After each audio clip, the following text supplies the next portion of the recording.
देखिए बाबू, पिछले क्लास में जो रेशियो चैप्टर हम लोग स्टार्ट कर रहे थे काउंटिंग रेशियो, उस रेशियो में थर्ड नंबर जो रेशियो है आपका वो है एक्टिविटी रेशियो और turnover ratio.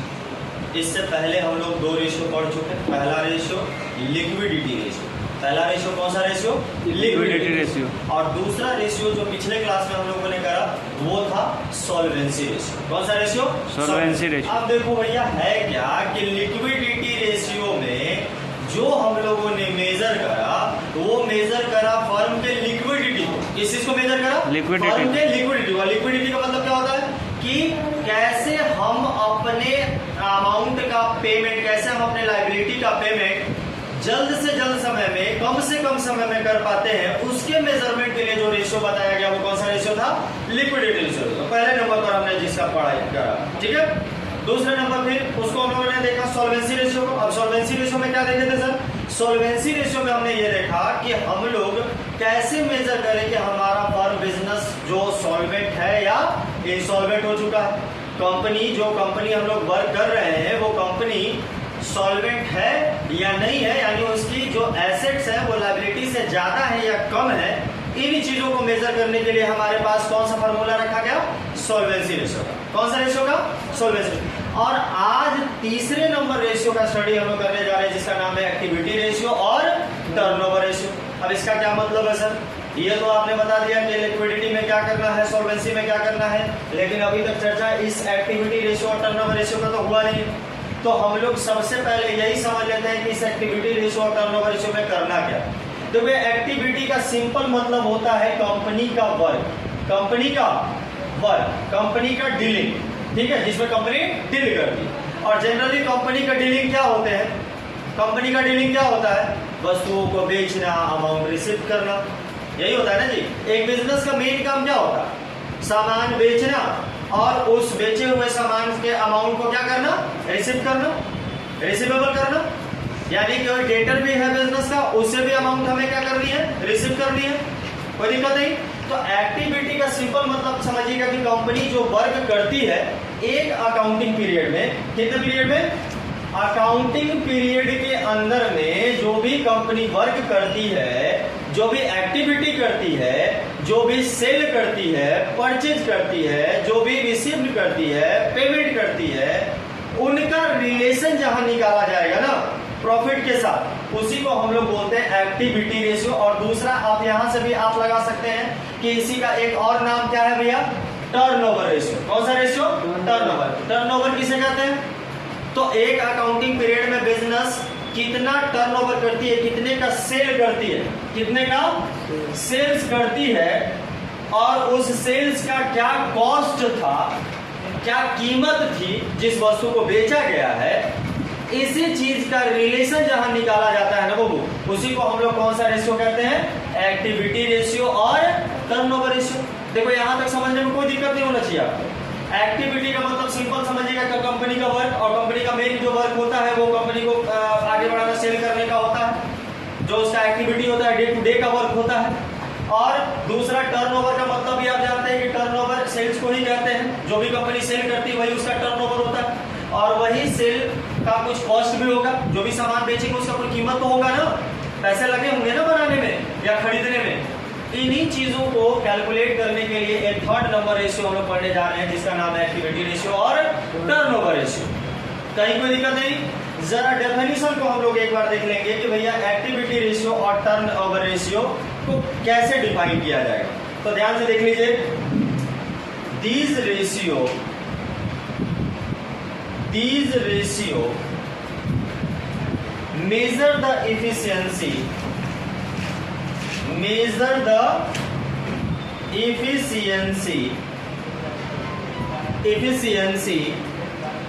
and rapidity of the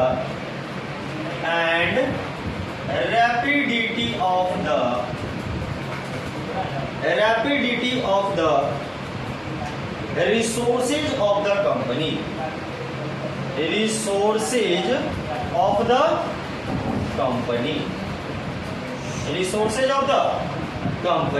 like inventory, जिसको आप लोग स्टॉक कहते हैं, इन्वेंट्री, फिक्स्ड एसेट्स,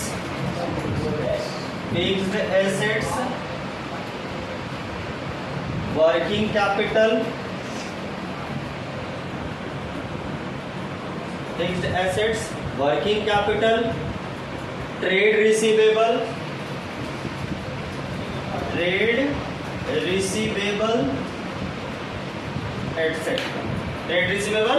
एटसेट्रा, ठीक है।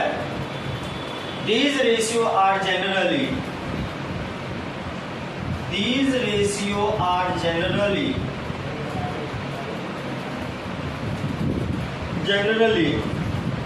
calculated on the basis of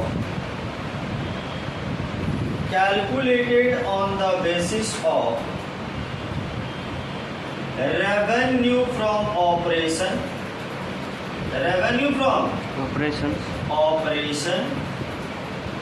और cost of revenue from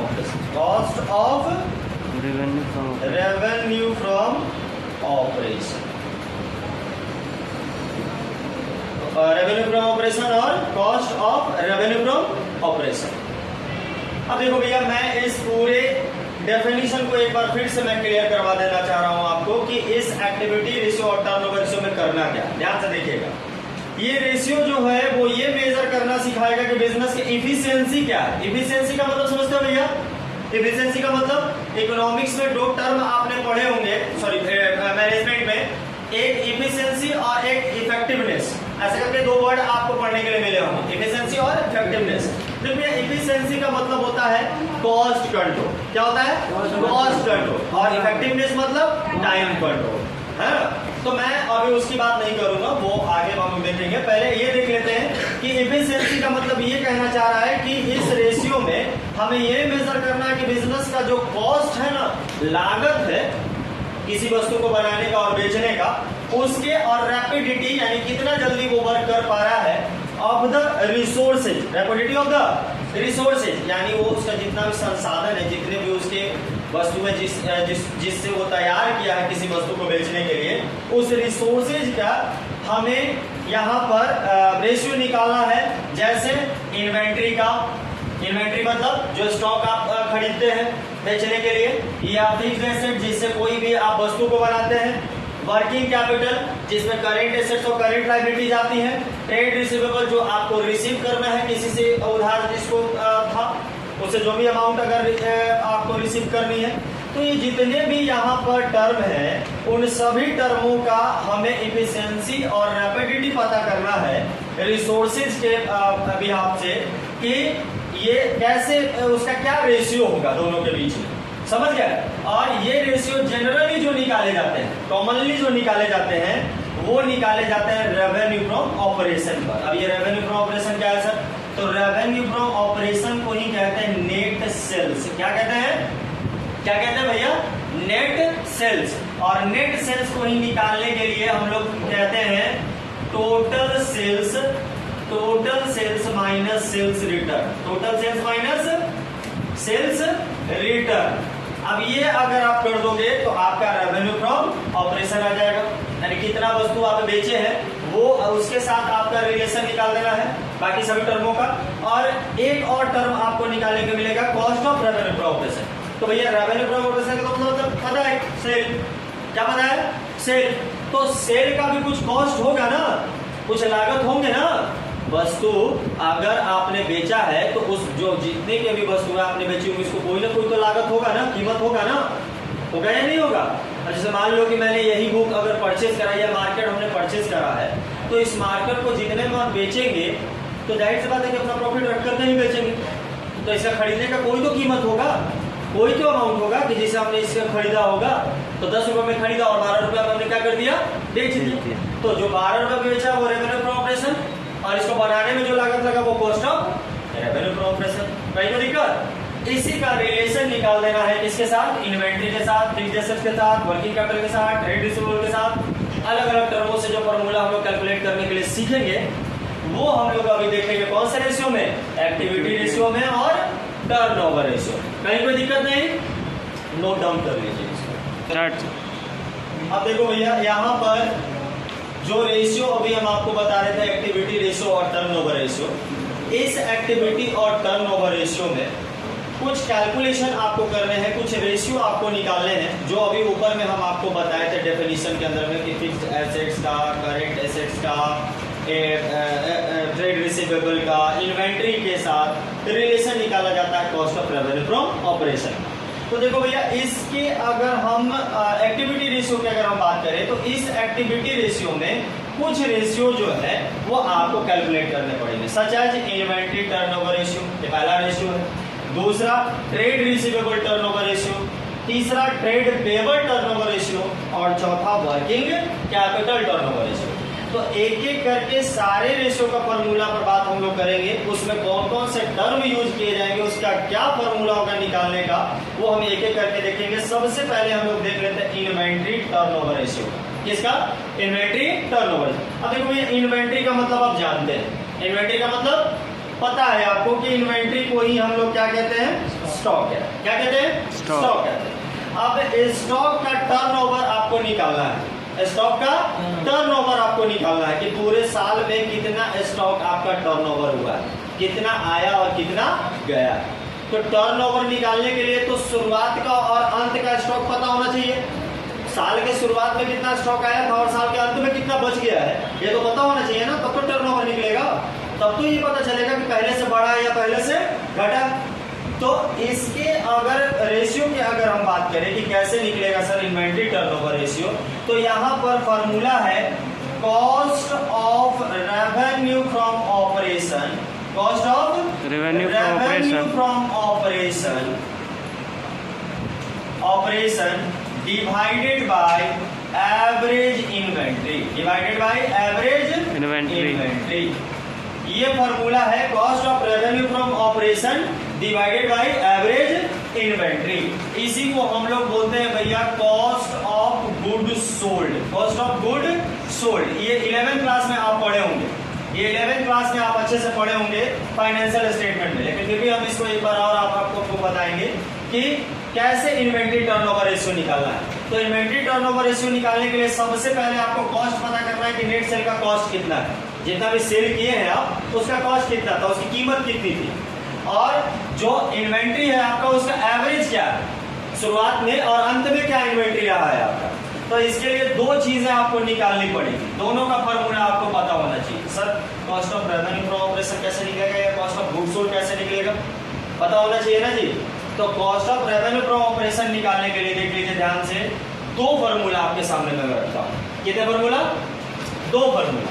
पहला cost of revenue from operation निकालने का जो फॉर्मूला है वो ये है कि हम लोग एक तरीके से ये भी निकाल सकते हैं कि यहाँ पर जो रेवेन्यू फ्रॉम ऑपरेशन आपका हुआ है, यानी जो सेल हुआ है आपका रेवेन्यू फ्रॉम ऑपरेशन, वही क्या कहते हैं? सेल कहते हैं, माइनस ग्रॉस प्रॉफिट को घटा दीजिएगा। क्या घटा दीजिएगा?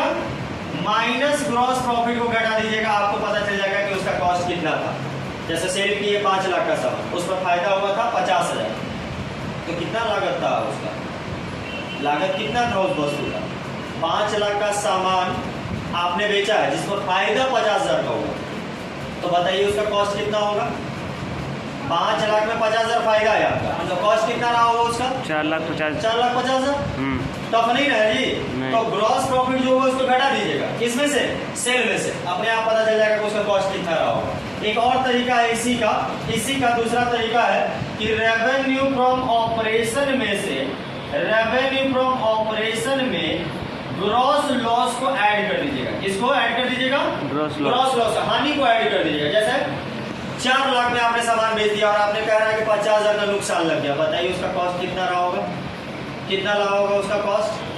नहीं, किसी बंदे को सुनते होंगे बिजनेस करने वाले, देखेंगे सब सामान बेचे उसमें तो मेरा नुकसान लग गया, 20,000 का नुकसान लग गया। 20,000 नुकसान लग जाने का मतलब क्या है कि जितना उसका कीमत था उससे कम में भी आपने क्या कर दिया? उसको बेच दिया। यानी 4 लाख में आपने बेचा है और कायदे से 50,000 का नुकसान, मतलब उसका कीमत कितना रहा होगा? कितना रहा होगा उसका कीमत? 4 लाख में बेचे और 50,000 नुकसान बता रहे हैं हम, तो टोटल कितना आपका वो रहा होगा? 4.5 लाख। 4.5 लाख में बिकना चाहिए था, तब नो प्रॉफिट नो लॉस में होते, लेकिन यहाँ 50,000 का नुकसान है, मतलब माइनस हो गया, 4 लाख हो गया। ठीक है, तो एक ये तरीका है निकालने का।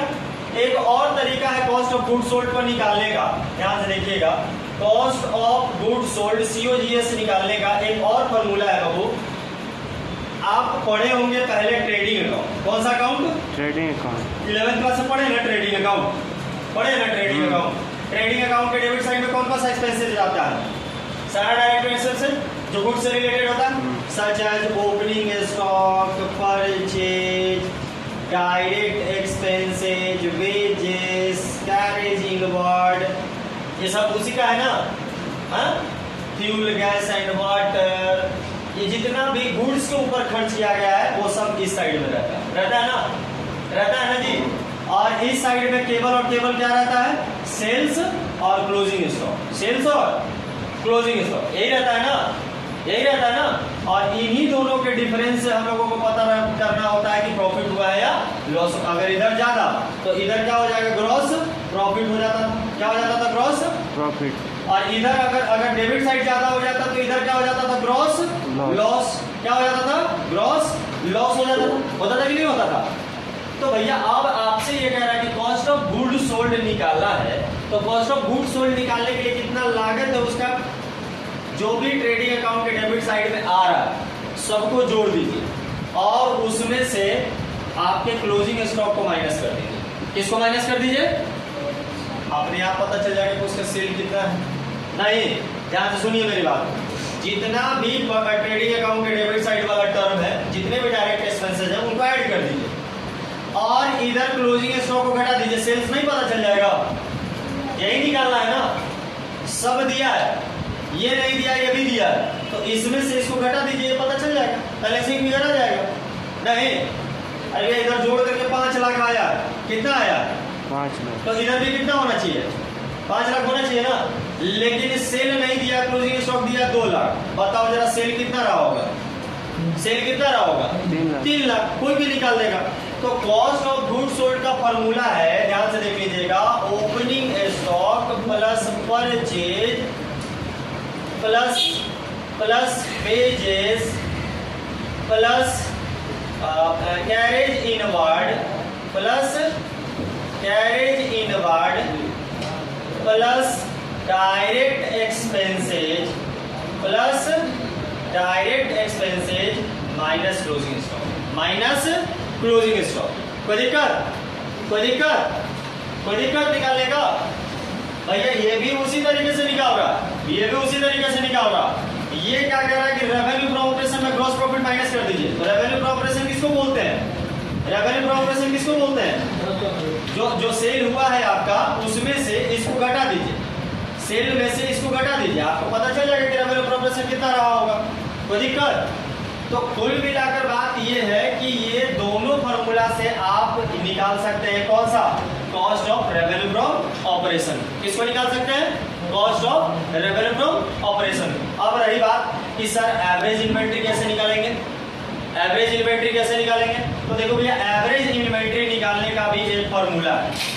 एवरेज निकालने के लिए एक फॉर्मूला है कि शुरुआत वाला इन्वेंट्री और लास्ट वाला इन्वेंट्री दोनों को जोड़ करके डिवाइड कर दीजिए। एवरेज का मतलब ही होता है डिवाइड कर देना, जितना उसका पार्ट है उससे डिवाइड कर देना, वो पता चल जाएगा कि एवरेज कितना है। तो opening inventory plus closing inventory, opening inventory plus closing inventory divided by 2 निकल जाएगा आपका एवरेज इन्वेंट्री क्या होगा। साल के शुरुआत का इन्वेंट्री और साल के अंत का इन्वेंट्री डिवाइड बाय 2 कर दीजिए, निकल जाएगा एवरेज इन्वेंट्री। कोई दिक्कत? नोट डाउन कर लीजिए। आइए ध्यान से देखिए बाबू, हो गया ना। Trade receivable turnover ratio. अब ये दूसरा नंबर रेशियो की तरफ हम लोग चलते हैं, ट्रेड रिसीवेबल टर्नओवर। अच्छा, ट्रेड रिसीवेबल किसको कहते हैं? ट्रेड रिसीवेबल के बारे में आपने सुना होगा कि जो भी बिजनेस में जिन लोगों से पैसे रिसीव करने होते हैं, यानी जिनके ऊपर उधार होता है हमारा पैसा, वो सब क्या कहलाते हैं? ट्रेड रिसीवेबल कहलाते हैं। कौन कहलाता है भैया? ट्रेड रिसीवेबल में जनरली 2 ही लोग आते हैं, एक हमारा आता है डेटर और दूसरा आता है बिल्स रिसीवेबल। 2 लोग आते हैं, एक डेटर और दूसरा बिल्स रिसीवेबल। दोनों लोगों से पैसे लेने होते हैं, इन्हीं को हम लोग बोलते हैं ट्रेड रिसीवेबल। यानी डे टू डे के बिजनेस में जिन लोगों से पैसे लेने होते हैं उनको ट्रेड रिसीवेबल कहते हैं। और इन्हीं का अब क्या निकालना है, टर्नओवर निकालना है, यानी उनका कितना पैसा लेना है, कितना पैसा उनको हम दिए थे, इन्हीं का रेशियो निकालना है। तो आप जरा बताओ कि पैसे किन लोगों से लेने होते हैं आपको, जिनसे आप खरीदते हैं या जिनको आप बेचते हैं? जिनको आप वस्तु बेचते हैं उनसे लेना होता है कि जिनसे आप खरीदते हैं उनसे लेना होता है? जिनको आप बेचते हैं, जिनको आप सामान बेचते हैं उन्हीं से लेना होता है ना, और वो भी उधार में बेचते हैं, उन्हीं से लेना होता है। तो देखो भैया यहाँ कुछ नहीं करना है, यहाँ पर भी रेवेन्यू प्रॉपरेशन से ही काम करनी है, लेकिन यहाँ जो फार्मूला होगा ना, वो फार्मूला क्या होगा जरा ध्यान से देखिएगा। ट्रेड रिसीवेबल टर्नओवर रेशियो निकालने के लिए सबसे पहले ऊपर में क्रेडिट रेवेन्यू फ्रॉम ऑपरेशन को लिखना पड़ेगा। किसको? क्रेडिट रेवेन्यू फ्रॉम ऑपरेशन को। क्रेडिट रेवेन्यू फ्रॉम ऑपरेशन यानी रेवेन्यू फ्रॉम ऑपरेशन मतलब सेल, और क्रेडिट मतलब उधार, यानी उधार में जो सामान आप बेचे हैं वो ऊपर रख दीजिएगा, और नीचे में क्या लिख दीजिएगा। अगर आपको एवरेज करना है तो हम लोग यहाँ पर नीचे में एवरेज ट्रेड रिसीवेबल कर देंगे। क्या कर देंगे? Average trade receivable. अब इन दोनों का भी फॉर्मूला होगा, इन दोनों के बारे में भी आपको जानना होगा कि भैया एवरेज ट्रेड रिसीवेबल क्या होगा। क्रेडिट रेवेन्यू फ्रॉम ऑपरेशन तो समझ में आ गया, एवरेज ट्रेड रिसीवेबल क्या होगा। तो देखिए यहाँ पर हम एक साइड में आपको बना करके बता देते हैं। क्रेडिट रेवेन्यू फ्रॉम ऑपरेशन अगर निकालना होगा तो टोटल सेल्स में से कैश सेल्स को माइनस कर दीजिएगा। टोटल सेल्स में से कैश सेल को माइनस कर दीजिएगा, आ जाएगा आपका। yes. और एवरेज ट्रेड रिसीवेबल कैसे आएगा? एवरेज ट्रेड रिसीवेबल में कैसे आएगा देखिए ध्यान से। Opening debtor plus bills receivable plus closing debtor plus bills receivable divided by 2। यानी जितने भी डेटर से आपको पैसे लेने हैं, जितने भी बिल रिसीवेबल से आपको पैसे लेने हैं शुरुआत में, और अंत में जितने पैसे आपको लेने हैं और जितने पैसे आपको रिसीव करने हैं बिल के थ्रू, वो दोनों को ऐड कर दीजिएगा, 2 से डिवाइड कर दीजिएगा, आपको पता चल जाएगा क्या? Average trade receivable. क्या पता चल जाएगा भैया? एवरेज